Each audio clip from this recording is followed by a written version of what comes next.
I'm Kevin Brooks. I am the Chief of Staff for ServiceNow Global Public Sector Business Line and a 26-year Air Force Support Officer. So I've got some background in both EX and HR. And I'm here today to we're gonna have a little conversation. Me and Brett and I are gonna have a chat. So I'm gonna go to the next slide, and he can then introduce himself as I go through some questions. It's interactive. We're gonna obviously have some questions we're gonna talk about, but I love questions at the end. I know we're the last thing between you and cocktails, so we'll try to keep it energetic so you all are engaged and make it worthwhile. Yeah. Let's see. So Brett, let's just start off first introduce yourself, what you do. Yeah. So my name is Brett Einsidler. I too was in the Air Force, only did my 4-year stint and got out. Made the transition over to HR from public health. Not too crazy, but admin all the way. Been at Kessel for about 2.5, almost 3 years now. It's been a really interesting journey. Never thought I would kind of transition into an HR role. But really my focus during this time has been employee experience, making the journey as smooth as possible for every person coming in, no matter what your affiliation is. And so, that's really what I do. Cool. So start off, what is Kessel Run and what type of talent do you need to run that organization? Yeah, so Kessel Run, if you look on our website, it will give you the textbook definition, the definition by the Air Force of being a system program office for, blah, blah, blah, blah, blah, blah. I don't know all the technical things that we do every day to fend off the warfighter and stuff like that. What Brett's definition is, we're a software factory for the Air Force. We make systems for the warfighter to do their jobs. I don't need to know what those are. I need to employ the people to do that. So that's really what we do. But we have contractors, military members, civilians. I'm a federal civilian. Just the wide range, every category you think of whenever you think of working in the government. And so that's been a real challenge of looking at what that looks like and how each journey is different across those different sectors, but to make an enterprise approach from it as well. So, little audible. Who are your main competitors for talent? Our main competitors for talent are just Google, ServiceNow, those other places that can pay well, but do not have the direct impact to the mission and the warfighters. That is our thing that we are able to really push and get some incredible talent directly from the pipeline of military members and people transitioning out of the military. But our main competitors are really, everyone else that is enticing them with the monetary values. And yes, we do try to pay well and try to, work the line of what is equitable. But it's also, we are at the heart of the warfighter. Yeah. We are a direct mission partner for air operation centers across the entire globe. And we're expanding rapidly too. That's awesome. So tell me what do you do every day? We explain the mission, the importance of that, the talent hunt. So what's your plug-in role in that? Yeah, so I have 2 roles. An HR business partner, pretty straightforward, just kind of working with senior leaders across the organization, understanding where their pitfalls are, how I can interject, how I can make sure that the HR teams, the talent teams are kind of working alongside them to make sure that we're actually hitting the mark. And then the portion that brings me into ServiceNow is I'm pretty much the enterprise employee workflow manager. So I kind of oversee all of the case managers, so to speak, the administrators who kind of do day-to-day case management and ensure that we are, from the day someone is hired to the day they leave, that we are able to transition properly. And that's where most of my day works. I am always, assisting the IT staff for, new features or whatever to make sure our processes are smooth, or I'm going into cases and assisting the case managers and then reporting up to leadership on how effective we're being, how quick we're doing things. That's kind of what I do. Okay. And so in all of that thing you just listed there, which is quite exhaustive, give me some of your pain points that, in a typical day that just... So I would say you asked this question before I got the list, and I was thinking, okay, well, I've had a variation of pain points, right? before ServiceNow and after ServiceNow. So before, we had no understanding of a process. We didn't really understand what our journeys were. We didn't know who our people were, where they were, what they were doing, and how to get them appropriately, the systems and business operational things that they need. So that was my big pain point going into this. And just the complexity of the DoD, the Air Force specifically, our MAGCOMs, our major commands, you have all these different bureaucratic layers. And then how do we fit into that? And how do we make it smooth for the employee? Understanding those complex layers has always been a pain point for myself and others. And so now my pain points are very different. My pain points are, how do I effectively get that process, fine-tuned to make sure that we're not hitting bottlenecks, because we already understand all of those things that I just listed. We've looked at it wholeheartedly. We've taken years to do this and to really understand A to Z what that process looks like in the journey from, I don't like cradle to grave, but especially in an employee cycle, but, hire to retire. Yes, hire to retire. Okay. And so my pain points now are just looking at the effectiveness of our products and how we can do it better and better and better, and make it simpler for everyone. That's awesome. That's good. Thank you. So kind of staying in the same lane, so do you have any thoughts on how we create a work environment that fosters that productivity that you obviously need as a software factory, gives people a sense of mission so that Google doesn't snatch them up, and positive employee experience? Yeah, I definitely think that we have to look at them together. The employee experience and high productivity are hand in hand, like 100%. If you've been in any of the other sessions today, you've heard that from other people way higher than me in the Air Force and DoD and other government agencies that are saying the exact same thing, that they have a synergistic approach to it. And so for me personally, I think that, leading with empathy is huge. You need to understand where your people are and who they are in order to hopefully get some high productivity out of them. If you don't even have that, then you're going to fail, right? That is, from me, what I think. And then as I've grown and as I've, went higher in rank and leadership roles and things, I've really noticed that something that's super, super important in how we create that environment is vulnerability. Being open to having those hard discussions when things do not go our way, we don't get what we want. That to me has been so helpful. We can read leadership books all day to find the best ways to do whatever project management or whatever you want to do. But if you don't know who your people are and you're not treating them well and you're not being vulnerable with them yourselves, then how are you going to get a high producing employee out of them? That's good. So you mentioned that, the high performing, employees, the leadership you're modeling. And so give me some examples of the experience that you think contribute most to that engagement and productivity. So what are some of the things that you as an organization or any organization could do? Yeah. So timeliness, I think, is huge. And timeliness is very broad, right? Timeliness in responding to emails, even if it's to say, hey, I don't have this answer and I'm going to find it for you. That is an answer in itself. Timeliness to a customer, timeliness to your employees is extremely helpful because we all don't like that limbo period. Looking at the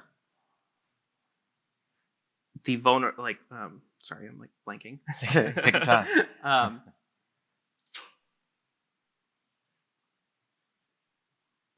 I don't know why I'm blanking right now. It's okay. Anyways, I just think there's many things, and I think I probably just added it to the previous one. But those types of really knowing your people when you're getting into that. Yeah.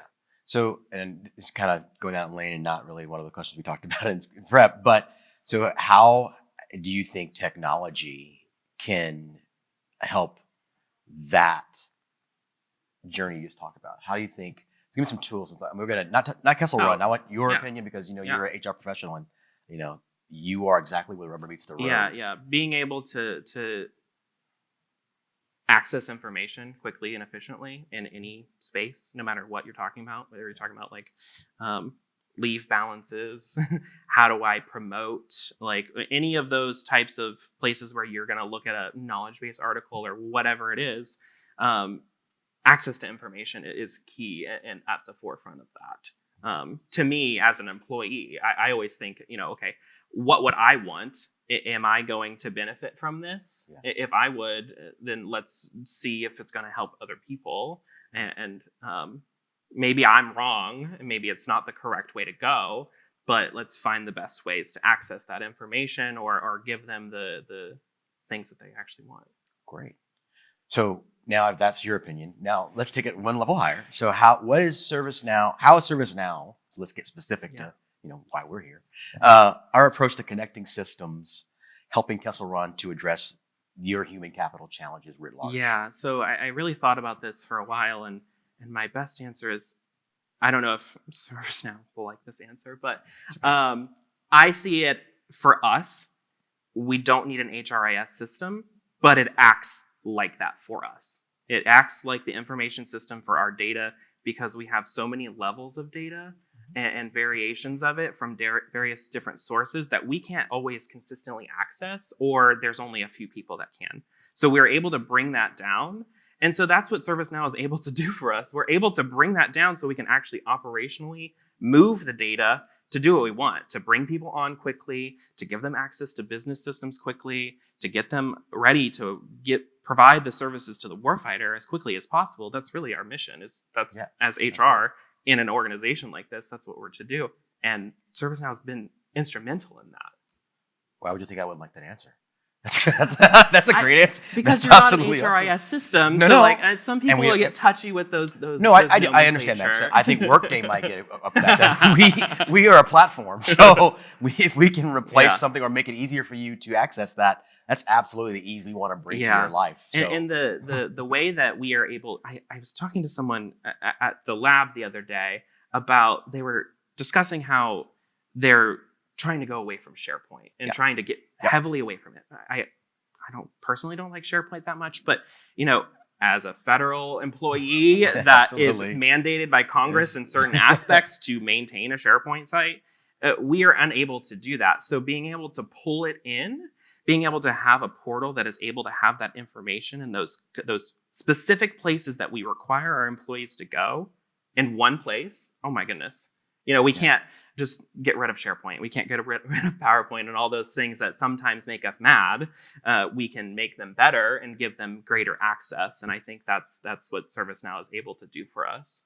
That's awesome. Have you noticed an increased ability to report status faster up the chain? Yeah, it's actually great that I'm able to hand my chief of staff and the chief of talent, who's my direct supervisor, a dashboard of their own and say, here, this is for you. I don't need to tell you all day, every day. If you would like me to, I will. But this is the operational data right now of what's going on, how we're effectively doing this. And you can ask me, we can work with it, we can change the aspects of it. And I think that has been so amazing, having the real data right there.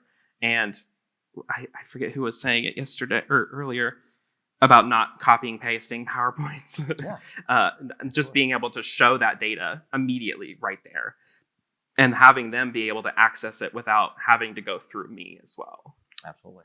Okay, so again, just to make sure this is not typically a ServiceNow commercial, tell us what we're not doing right and how we can improve. I think that, that's a hard question. Sorry, put you on the spot there. I think this is a great point. Increased communication, but so we were talking earlier in some of the other panels in the luncheon about the DoD employees wanting access to greater information to share. And someone had commented about, are there abilities to share code? Like, without going to the store, without making a spoke or an API that's in the store, ways to trade that information easily without us having to create an entire ecosystem of conversation. I think that's something to look at, and there's ways to do that. And I think having you guys push us and allow us that platform would be extremely helpful, because we have to, a lot of times we're constrained by resources. Yeah. And so we don't have the manpower or the personnel or the money to do something like that, to hire developers to tell us these amazing things and give us that information. But we can share it amongst ourselves. But I don't know who all the customers are. Yeah. You guys do. So that's something that would be extremely helpful. That's very fair. And the role that I'm in, the organization that I'm in, was created to start helping share use cases across governmental agencies globally. So that's a point that is very fair, and we've taken that to heart. Yeah. So. And I will say that what you guys have done in the special interest groups has been really helpful for me. But the 15 or so people that know about it and come quarterly, that's who it's benefiting. Not everyone else, the 100-some people that were in that room that may not know that it exists, or that they might not have found it helpful that one time that they went. That's good. So, I'm out of questions. So you guys are now interactive part. This is where we're going to go. Do we have mics? Awesome. So, and there's got to be questions, because, this is your last chance to ask tough ones. That's why I asked the tough one first, just to kind of understand. Or any comments, any questions? So, quick question. Yeah. Have you talked about, or have you played around with integrating with Teams platform, Microsoft Teams platform? So, no. And I'll tell you the reason why. Because we have our own system. We go through Gmail for most of our. So we're a federal agency. However, we do go through a couple different back channels, and we have a Google Suite of most of our business systems. We still do the Nipper side of things, where we have Microsoft Teams and stuff like that. So we personally have not needed to go that route as of now, because the majority of our workforce works off of MacBooks and Gmail and things like that, because we have such a high development staff that don't require, basic, Windows systems. Okay, thank you. Okay. So you gave yourself this responsibility, or you said you shared the responsibility. And you talk about sharing between agencies, right? I think every single city launching today is talking about how to do it right. Yeah. Creating the same thing 5 different times. Yeah. I'd be curious, in the context of experience and sharing, is there a way to leverage the sponsoring agencies or the FedNet to be able to help facilitate this? This exchange of the sponsors and the certification of ServiceNow. How are we the agencies partnering with them? Yeah, I think that's definitely a good avenue to look at. From a customer perspective, it's definitely something that's like, I found out today a few people that I was chatting with all use the same implementation partner, the same people that are already FedRAMP certified, that are already going through the same process, so they can be that pivot point. I think that's a great point. We could look at that. And maybe we Oh yeah, looking at going with our implementation partners and people that are FedRAMP certified already, to kind of maybe bridge that gap of communication for the spreading of knowledge. How I saw it, correct? Okay. Any other questions up there? So I've got you for 16 more minutes, and I'm not going to keep you for 16 more minutes. But I will say, what the Kessel run is doing is very, very progressive by Air Force standards. As I said, I did Air Force HR for 26 years, and there's a couple things out there that are still dirty words in a lexicon of personnel people in the Air Force that I was responsible for, so I won't say them. And the things they're doing are cutting edge, and they're really pushing hard to elevate the employee experience. And they have to, because they have the kind of workforce that they do have to compete against Silicon Valley for. There's always a competition for talent, period. But when you're competing against companies that give signing bonuses, that give stocks, they give stock refresh, they hire at a pretty high rate, there has to be a sense of mission. And in order for folks to care about that mission, you have to treat them well and make sure their experience is there. So there you go.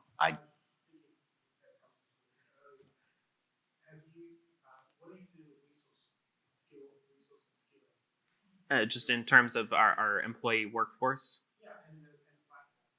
Oh, okay. So, we were actually having that conversation about like we have agents that are doing case management for HR cases or IT cases and stuff like that, and we haven't tapped in as much as we should to the things we've already paid for in terms of skill services. Myself as the highest HR person that is in the weeds sometimes. I've gone through those courses, but the majority of our staff in terms of that administrative staff are contracted staff. So it's a little difficult when we're requiring them to take trainings that's not per the contract and stuff. So we do have a little bit of that. However, in the context of the direct civilian force that we have a little more in the military members, a little more leverage over, we make it mandatory for some of them that are actually in those roles to take the time out and do those courses. We also have many learning platforms that we have invested in, not only by the Air Force. Defense University is a large one that's been a conglomerate for many people. But Udacity for specific upskilling training and things like that we have offered to our employees, and it's like the boot camp classes, and we'll also pay for the certification. You just have to pass the class first, and we give that to our entire workforce. So they're able to tap into those resources to make themselves more competitive as well. I think a hand went over here. So I'll get this out of the way. Both of you, what were your AFSC codes, Air Force Specialty codes? I was a 4E, public health. So I was a public health technician that got essentially promoted to the OIC during the pandemic because everyone deployed. It was very wild. Do you want my terminal AFSC or you want the history? So I was a 38F. Yeah. I was an Air Force contractor for about 20 plus years. Yeah. My question is, and I'm working with intelligence agency, two specifically for the United States. My question is, and we've had these in terms of HR modules, kind of where we started with it. So what was the first need in terms of, because that's where you kind of find that use case that adds the value. Absolutely. With this customer, we started with their external hiring process, and the reason we needed it, because we're on the high side, right? Yeah. But most of their data is on the low side, so we had to build something in on the high side to then allow them to be able to do business there and go through the hiring process, because most of their senior people were basically, approving those external hiring processes. Yeah. And for those that don't speak the language, high side meaning like the secure side of things, the ones that's harder to tap into. So for us specifically, onboarding was our first. That was our biggest. So when I first kind of came on to Kessel Run, I was transitioning out of the Air Force and needed something to do for 6 months. And I came over to a colleague of mine that I had known who happens to be my boss now. And she said, fix onboarding, please. Can you figure it out? Can you figure out what we do and how we do it and what we're doing? So I spent about a year understanding, it turned from 6 months to a year, understanding from A to Z what that process looked like, because we have all of those different personas that all have varying different needs. So I did that upon myself and then took it to GitLab at the time. We used that for our project management for DevSecOps types of stuff as well. And that was what we agreed that we were currently doing our onboarding ticketing from, which, seems weird when you look at it and you think about it, but it actually worked really well because we were able to put everyone in one place. And GitLab themselves as a company, they do it there. They have their own ticketing, but it integrates with their HRIS and integrates with all of their other systems. That was the pivot point where we're like, okay, what we have now is unscalable. It's not going to work in the long term. So what can we do? Tasked by the CTO that came in to go and look at services and see what options we had. And that's when we came around ServiceNow, because we were already using it for IT services and various things in that nature. So, okay, let's see what we can do. And, 2.5 years later, we're going strong. Great. Sure. I know folks are sometimes slow to adopt new technology, or maybe a little resistant to do so. When you were rolling out this new stuff for onboarding, did you come to face any of that change. Absolutely. We still face it every day. Absolutely. Organizational change management is at the forefront of everything that we do in HR. Like that is what we have to think about every single time we do anything. Okay, how are people going to react to this? And that goes back to the empathy piece, like where are they? Are they understanding where we're coming with this new document requirement or whatever? So in this implementation, we absolutely have. But the thing that has been really instrumental from us is getting, executive leadership sign off and sponsorship, having our leaders we have a colonel who is our CEO type person, and him, as well as the other C-suite members, have all signed off and agreed that this is the correct way to go. And so coming from them that, okay, your process may change a bit, but it's really just where you're going to be doing the work. The work is staying the same in whatever you're doing, pretty much. We may change a couple forms here and there. And so we absolutely have, but it's just been the tactful way of how we're presenting it to people. Having certain, steering committees with specific people, subject matter experts to understand what the impact is to that direct team that may be having the biggest, issues with the change. That's been extremely helpful for us in understanding at what levels that we can have that impact. And sometimes they're right. Sometimes we do change something and it does not work.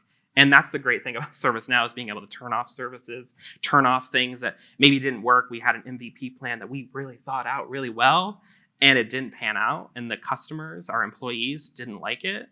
That we have to face that ourselves too. If it didn't work out and they were actually right. So understanding, where they're coming from in those fears and anxiety that they bring. Okay. Time for one more question. Going once? Going twice? It's a thirsty crowd. Okay, folks. I want to thank you for your time. It's been a pleasure talking to you. I love the fact that even though I don't work HR anymore, HR in the Air Force is in good hands. The next generation's taken over, so I can leave and be comfortable with that. And I want to thank you all here for coming to the ServiceNow Federal Forum. This is your last formal event of the day. Please enjoy the hospitality in the foyer and then of our partners later this evening if you're still around. And we'll stick around for a few minutes to answer any questions. So with that, thank you very much.